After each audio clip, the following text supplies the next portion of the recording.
বলেন খোদা কোরআনে ইকরা বিস্মি পড়ো মহান খোদার নামে। আলহামদুলিল্লাহ রব্বিল আলামিন ওয়াসসালাতু ওয়াসসালামু আলা সাইয়্যিদিল মুরসালিন আম্মা বা'দ ফাআউযু বিল্লাহি মিনাশ শাইতানির রাজিম বিসমিল্লাহির রহমানির রহিম আসসালাতু ওয়াসসালামু আলাইকা ইয়া রাসূলুল্লাহ ওয়া আলা আলিকা ওয়া আসহাবিকা ইয়া হাবিবাল্লাহ আসসালাতু ওয়াসসালামু আলাইকা ইয়া নাবিয়াল্লাহ ওয়া আলা আলিকা ওয়া আসহাবিকা ইয়া নূরাল্লাহ। আমার প্রাণ প্রিয় ইসলামী ভাইয়েরা আর মাদানী চ্যানেলের দর্শক শ্রোতা, মাদানী চ্যানেলের মাহে রমজানের বিশেষ আয়োজন, আপনাদের প্রিয় অনুষ্ঠান কোরআনের ধ্বনি। এই অনুষ্ঠানের মধ্যে আপনাদের সবাইকে সুস্বাগতম জানাচ্ছি। প্রিয় দর্শক, আমরা এই অনুষ্ঠানের মধ্য দিয়ে বিভিন্ন সূরার আয়াতের ফজিলত শোনার মাধ্যমে ওই আয়াত ওই সূরার তেলাওয়াত শুদ্ধ করার চেষ্টা করছি। আমরা আজ আপনাদের সামনে উপস্থাপন করার জন্য এমন একটি সূরা নিয়ে আসছি। কিতাবের মধ্যে বলা হচ্ছে এই সূরা এমন একটি সূরা যা কিয়ামতের দিন তেলাওয়াতকারীর মাথার উপর ছাতার মতো ছায়া দিবে। যে সূরাটি জুমার দিন পাঠ করলে সারা রাত আসমানি ফেরেশতারা ওই ব্যক্তির জন্য রহমতের দোয়া করতে থাকে। এরকম একটি গুরুত্বপূর্ণ রহমত এ পরিপূর্ণ এটি আমরা সূরা ফজিলত এবং তেলাওয়াত শেখার চেষ্টা করব। সে সূরাটি হচ্ছে সূরা আলে ইমরান। আসুন আমরা ওই সূরার গভীরে প্রবেশ করার আগে আমরা আমাদের প্রিয় নবী সাল্লাল্লাহু আলাইহি ওয়াসাল্লামের প্রতি মহব্বত বাড়ানো এবং দরুদ পাঠ করার প্রতি যেন আগ্রহ বেড়ে যায়, এই নিয়তে একটি দরুদের পাঠ করার ফজিলত শ্রবণ করি। আমাদের প্রিয় নবী সাল্লাল্লাহু আলাইহি ওয়াসাল্লাম ইরশাদ করেছেন, মান সাল্লা আলাইয়া ফি ইয়াউমিল জুমআতি ওয়া লাইলাতিল জুমআতি, বলা হচ্ছে মিআতা মাররাতিন, যে ব্যক্তি জুমার দিনে এবং জুমার রাতে আমার উপর 100 বার দরুদ শরীফ পাঠ করবে, মিআতা মাররাতিন 100 বার পাঠ করবে, কদাল্লাহু লাহু মিআতা হাজাতিন, তবে আল্লাহ তাআলা তার 100টি হাজত, 100টি মনের বাসনা, মনের আশা পূর্ণ করে দিবেন। আল্লাহু আকবার। বলা হচ্ছে সাবিঈনা মিন হাওয়াইজিল আখিরাহ, হ্যাঁ, যার মধ্য থেকে 100টি হাজত পূর্ণ করবে, ওই 100টার থেকে 70টি আশা আখিরাতে পূর্ণ করবে, এবং ওয়া সালাসিনা মিন হাওয়াইজিদ দুনিয়া, আর 30টি হাজত আল্লাহ তাআলা দুনিয়ার মধ্যেই পূর্ণ করে দিবেন। আল্লাহু আকবার। আমরা যদি একটু চিন্তা করি, আমরা যদি খাতা কলম নিয়ে বসি, আমাদের মনের আশা চাওয়া আকাঙ্ক্ষা হয়তো 30টা খুঁজে পাবো না। আল্লাহু আকবার। আল্লাহ তাআলা আমাদের দরুদ শরীফ পাঠ করার বরকতে 100টি হাজত পূর্ণ করে দিবেন। আসুন না আমরা আমাদের মনের বাসনা, চাওয়া, ফরিয়াদ কবুল হওয়ার জন্য দরুদ শরীফ পাঠ করি, চেষ্টা করি আমরা এই আমলটা করব ইনশাআল্লাহ। আসুন আমরা এই অনুষ্ঠানকে বরকতপূর্ণ করার আশায় একবার দরুদ শরীফ পাঠ করে নিই। সাল্লু আলাল হাবিব সাল্লাল্লাহু তাআলা আলা মুহাম্মদ সাল্লাল্লাহু আলাইহি ওয়া আলিহি ওয়াসাল্লাম। প্রিয় দর্শক, আমরা আজ সূরা আলে ইমরান নিয়ে আলোচনা শ্রবণ করব। সংক্ষিপ্ত পরিচয় আমরা জেনে নিই। বলা হচ্ছে এই সূরাটি একটি মাদানী সূরা, অর্থাৎ পবিত্র মদিনা শরীফের মধ্যে এই সূরা অবতীর্ণ হয়েছে। এই সূরার মধ্যে 20টি রুকু আছে, 200টি আয়াত রয়েছে। হ্যাঁ, এই সূরার নাম রাখা হয়েছে আলে ইমরান। আলে ইমরান। আল আল শব্দের অর্থ কি? আল শব্দের অর্থ হলো সন্তান, সন্ততি বা বংশধর, পরিবার। তো এই সূরার 33 নম্বর আয়াত থেকে 54 নম্বর আয়াতে হযরতে মারইয়াম এর পিতা হযরতে ইমরান এর পরিবার ও বংশধরদের পবিত্রতা ও শ্রেষ্ঠত্বের কথা বর্ণিত হয়েছে। এদিকেই দৃষ্টি রেখে এই পুরা সূরার নাম রাখা হয়েছে সূরা আলে ইমরান, অর্থাৎ হযরতে ইমরান এর বংশধর, ইনাদের নামেই আজকের এই সূরা। তো প্রিয় দর্শক, আমরা আজকের তেলাওয়াত শ্রবণ করার আগে, সহিহ শুদ্ধ করার আগে আসুন এই সূরাটির কিছু ফজিলত আমরা কিতাব থেকে শ্রবণ করি। প্রিয় নবী সাল্লাল্লাহু আলাইহি ওয়াসাল্লাম ইরশাদ করেছেন, এই সূরাটিকে নূরানি বা উজ্জ্বল বলে ঘোষণা করেছেন। আল্লাহু আকবার।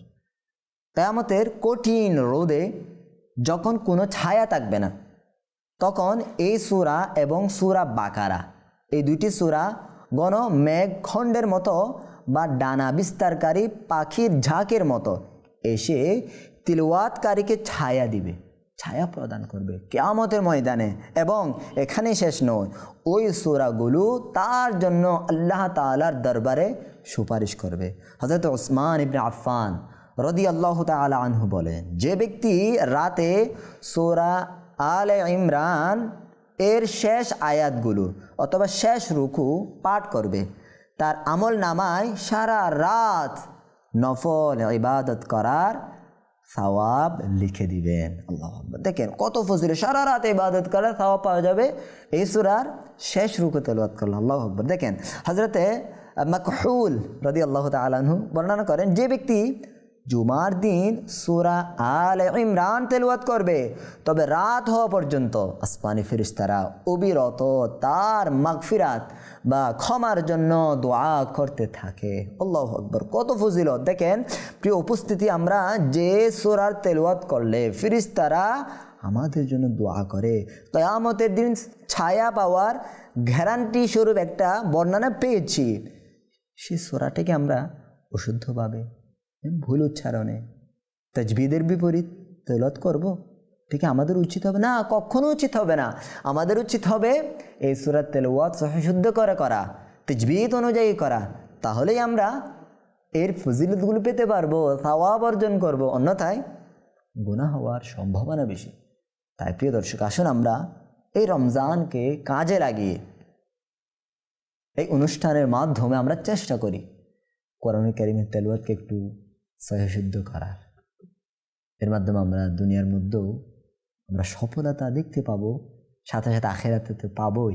আসুন আমরা এই সূরা আলে ইমরানের প্রথম কিছু আয়াত তাজবিদ অনুযায়ী পড়ার চেষ্টা করি, এমনভাবে পড়ব যার মাধ্যমে আমরা পুরা কোরআনের শুদ্ধতা নিয়ে আসার চেষ্টা করব।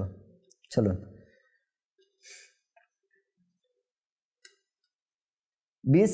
বিসমিল্লাহির রহমানির রহিম। আলিফ লাম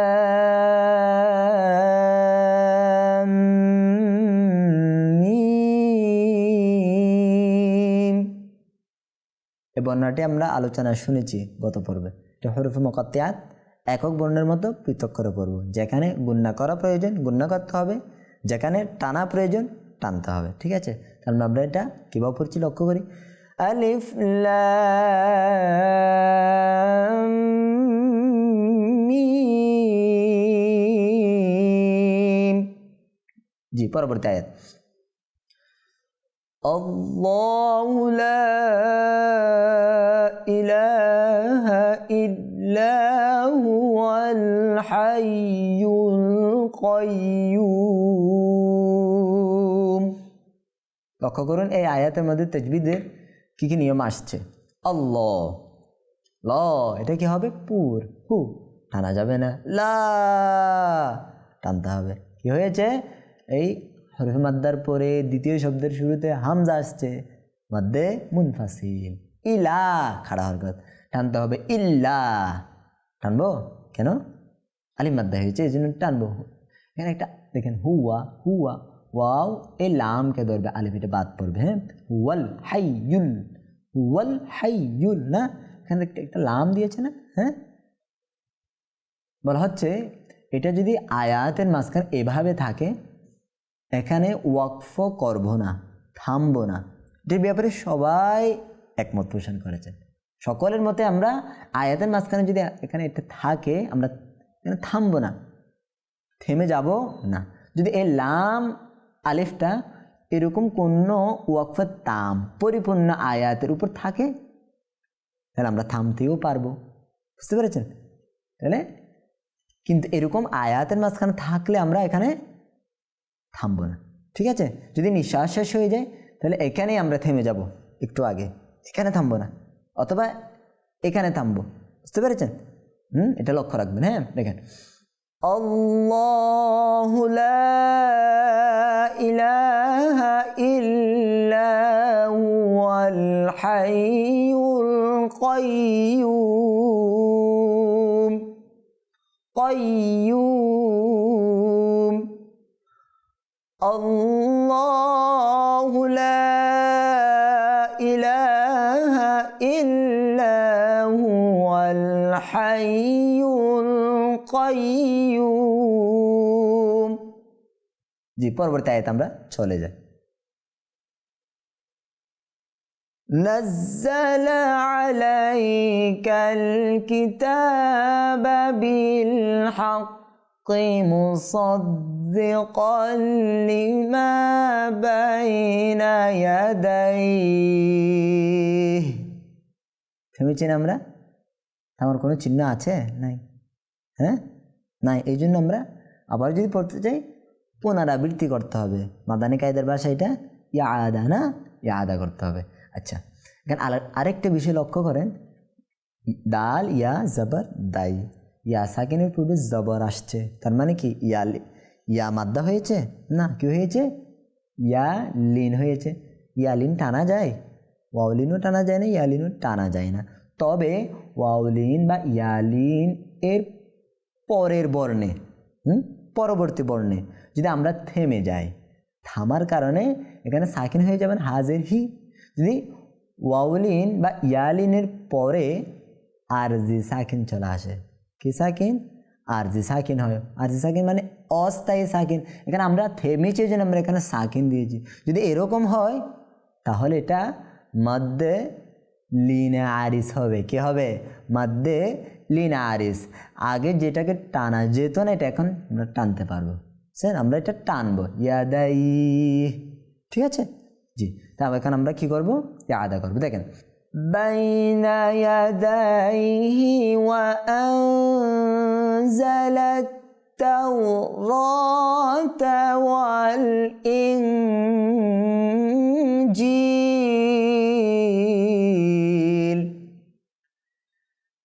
বাইনা ইয়াদাইহি ওয়া আনজালাত তাওরাতা ওয়াল ইনজিল।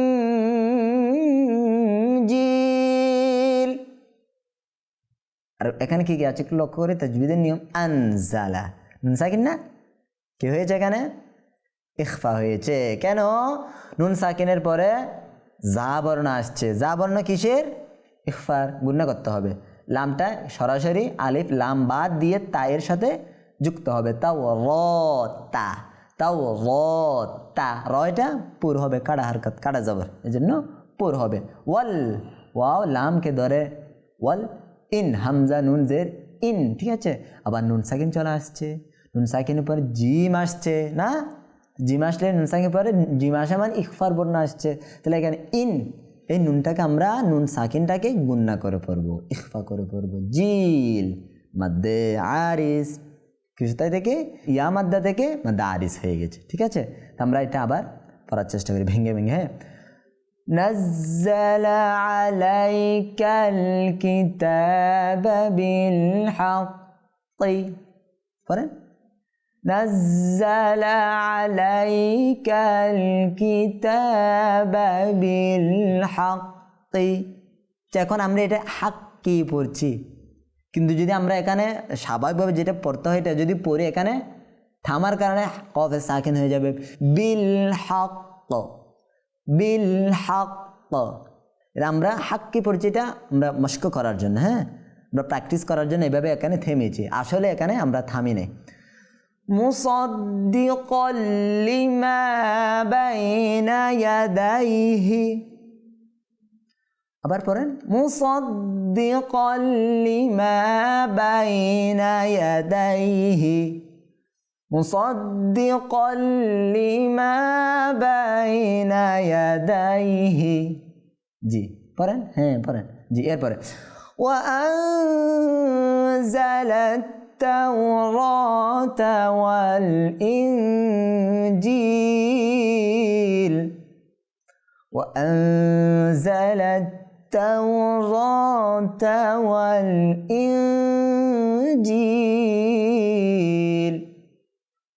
আবার আমরা পুরো আয়াত পড়ার চেষ্টা করি শুনেন نزل عليك الكتاب بالحق مصدقا لما بين يديه وأنزل التوراة والإنجيل কেন যদি আমরা থেমে যাই কিভাবে থামবো বুলতানা এটা বুলতাতে থামলে হা সাকিন করে থামতে হয় তাহলে কি হবে এখানে যদি আমরা থামি ওয়ানজালাত তাওরাহ ঠিক আছে ওয়ানজালাত তাওরাহ ঠিক আছে ওয়ানজালাত তাওরাতা ওয়াল ইনজিল থামার পর এভাবে আবার কি করব পুনরাবৃত্তি করব ইয়াদা করব ঠিক আছে যে আমরা পরবর্তী আয়াতে চলে যাই মিন ক্বাবলু হুদাল লিন্নাসি ওয়া আনজালাল ফুরকান দেখেন এখানে কি কি আসছে তাজবিদের নিয়ম মিন ক্বাবলু নুন সাকিনের পর কফ আসছে আপনারা বলেন কি হবে এখানে ইখফা হবে জি আপনি ধরতে পেরেছেন কবে কলকলা হবে না হ্যাঁ কলকলা হরফ কয়টি বলেন বলেন বলেন হ্যাঁ কি কি কফ ত বা জিম দাল কলকলা হরফ সাকিন হলে কি করতে হয় কম্পন সৃষ্টি করে আওয়াজটা প্রতিধ্বনি করে পড়তে হয় না কবে এলু কবে ঠিক আছে এরপরে দেখেন হুদাল্লিন হ্যাঁ এই তানবিনের পরে লাম আসছে কি হয়েছে এখানে ঈদগাম না হ্যাঁ হ্যাঁ কেন ঈদগাম ইয়া মিম লাম ওয়াও নুন থেকে 6টি বর্ণ থেকে লামটা আসছে আমরা আবার জানি ঈদগাম দুইটা ঈদগাম বা গুন্না ঈদগামে বেগুন্না কি হবে তাইলে গুন্নার সাথে ঈদগাম না গুন্না ছাড়া ঈদগাম বলেন চিন্তা করেন জি গুন্না ছাড়া ঈদগাম হবে এখানে লিন্নাসিন নুনে মুসাদ্দাত কি হবে গুন্না হবে সব সময় গুন্না হবে নুনে মুসাদ্দাত মিমে মুসাদ্দাতের মধ্যে এরপর আন আবার আসছে এটা পূর্বে আসছে এখানে আসছে এখানে আবার চলে আসছে কি হবে বলেন জি ইখফা হবে এখানে গুন্না হবে ফুরকান রটা কি হবে বলেন তো রটা কি বারিক পাতলা না মোটা না পুর কি হবে যে পুর হবে মোটা হবে বুঝছেন জি ফুরকান বলে এখানে আমরা থামবো থামলে নুনে কি হয়ে যাবে সাকিন হবে এবং আলিফ মাদ্দার পরে আরজি সাকিন আসার কারণে কি হবে প্রায় এগুলো আমরা পড়ছি প্রায় এগুলাই বর্ণনা করা হচ্ছে মধ্যে বলেন মধ্যে কি হবে দারিস মধ্যে আরিস জি মাশাআল্লাহ জি দেখেন এরপর আমরা পড়ার চেষ্টা করি ইন্নাল্লাযীনা কাফারু বিআয়াতিল্লাহি লাহুম আযাবুন শাদীদ এখানে দাল দুই পেশ দুন ছিল যদি থামি ওকফে মুতলাকের কারণে দুনটা চলে যাবে সাকিন হয়ে যাবে তো সাকিন যদি হয় হুরফে কলকলা সাকিন হয়েছে তা নেই তার মানে কি হবে প্রতিধ্বনি হবে শাদীদে শাদীদে শাদীদে ঠিক আছে না প্রতিধ্বনি হবে কম্পন সৃষ্টি হবে আযাবুন শাদীদ বুং বুং আযাবুন শাদীদ কেন এখানে গুন্না কেন হবে তানবিন এরপর ইখফার হরফ আসছে না তাহলে এখানে কি হবে ইখফার গুন্না হয়েছে ঠিক আছে দেখেন আবার আমরা এখান থেকে বলি তাহলে এখানে আর কি ইন নুনে মুসাদ্দাত গুন্না হবে লাযী ই টানতে হবে নরম করে কাফারু ওয়া মাদ্দা এবার আয়া টানতে হবে লাম এটা পুর হবে না বারিক হবে বলেন চিন্তা করেন হ্যাঁ বারিক পাতলা হবে কেন আল্লাহ শব্দের আগের বর্ণে কি আসছে জের আসছে যদি জবর বা পেশ আসতো তখন আমরা এটাকে মোটা করতাম লাহুম হ্যাঁ হুম মিম সাকিন আসছে, আমরা জানি মিম সাকিন 3 পদ্ধতিতে পড়া যায়। তাহলে কি হবে এখানে মিম সাকিন পর বা আসলে ইখফায়ে শাফাবি, মিম সাকিন পর মিম আসলে ইদগামে শাফাবি। এখানে যেহেতু মিমও আসে নাই বাও আসে নাই, ইজহারে শাফাবি হয়েছে, গুণনা হবে না। ঠিক আছে, এবার ওয়াল্লাহু আজিজুন যু ইনতিকাম। দেখেন ল কি হবে মোটা, হু টানা যাবে না। আজিজুন তানবিন পরে লাল আসছে, কি আসছে লাল আসছে, তার মানে এখানে কি হবে ইখফা হবে। তারপর দেখেন আবার নুন সাকিন আসছে না, নুন সাকিনের পরে তা আসছে না, তাহলে এখানেও ইখফা। এটা নুন সাকিনের ইখফা, এটা তানবিনের ইখফা। নুন সাকিন বা তানবিন বলি না আমরা, তো নুন সাকিনের পরেও ইখফার হরফ তা আসছে, তারপর তানবিনের পরেও ইখফার হরফ জাল আসছে। তাহলে এখানে ইখফার গুন্না, এখানে ইখফার গুন্না তিকম, দুই জার এটা সাকিন হয়ে যাবে ওয়াকফের কারণে। والله عزيز ذو انتقام। জি পরবর্তী আয়াত إن الله لا يخفى عليه شيء في الأرض ঠিক আছে। বদ কিসের আরব রেমস্তালিয়া গুণ, হ্যাঁ কি হবে সেখানে মোটা হবে, হ্যাঁ বদ ব মোটা ব, হ্যাঁ দেখেন ইন্নাল্লাহা লা ইয়াখফা আলাইহি শাইউন ফিল আরদ شيء في الأرض। হ্যাঁ যদি থেমে যাই অপর চিহ্ন নাই, তাহলে কি করতে হবে ইয়াদা করতে হবে। কিভাবে ইয়াদা ফিল আরদি ওয়ালা ফিস সামা। দেখেন আলিফ মাদ্দা, আলিফ মাদ্দার পরে হামজা, সামা একটাই শব্দ না, এই জন্য এখানে আলিফ মাদ্দাতে কি কি হয়ে যাবে মাদ্দে মুত্তাসিল। জি আপনি বলতে পেরেছেন। দেখেন তারপর এখানে হামজা আসছে না, ওয়াকফের এখানে হামজাতে সাকিন হবে। যদি সাকিন হয়ে যায় তাহলে হামজাটা কিভাবে পড়বো ধাক্কা দেব। হামজা সাকিন সব সময় ধাক্কা দিয়ে পড়তে হয়। ঠিক আছে, দেখেন আবার পড়ি আমরা আয়াতটা। হ্যাঁ ইন্নাল্লাহা লা ইয়াখফা আলাইহি শাইউন ফিল আরদি ওয়ালা ফিস সামা ওয়ালা ফিস সামা। বুঝতে পেরেছেন? তো আমরা এভাবেই নিয়ম কানুন তাজবিদের কায়দাগুলো অ্যাপ্লাই করার মাধ্যমে সহিশুদ্ধ করার চেষ্টা করব। ঠিক আছে, আজকে এখানেই শেষ করছি, আপনাদের কাছ থেকে বিদায় নিচ্ছি। আগামী পর্বে অন্য একটি সূরা নিয়ে আপনাদের সাথে দেখা হচ্ছে। ততক্ষণ পর্যন্ত ভালো থাকুন, সুস্থ থাকুন, মাদানী চ্যানেল বাংলা দেখতে থাকুন, মাহে রমজানের বরকত অর্জন করতে থাকুন।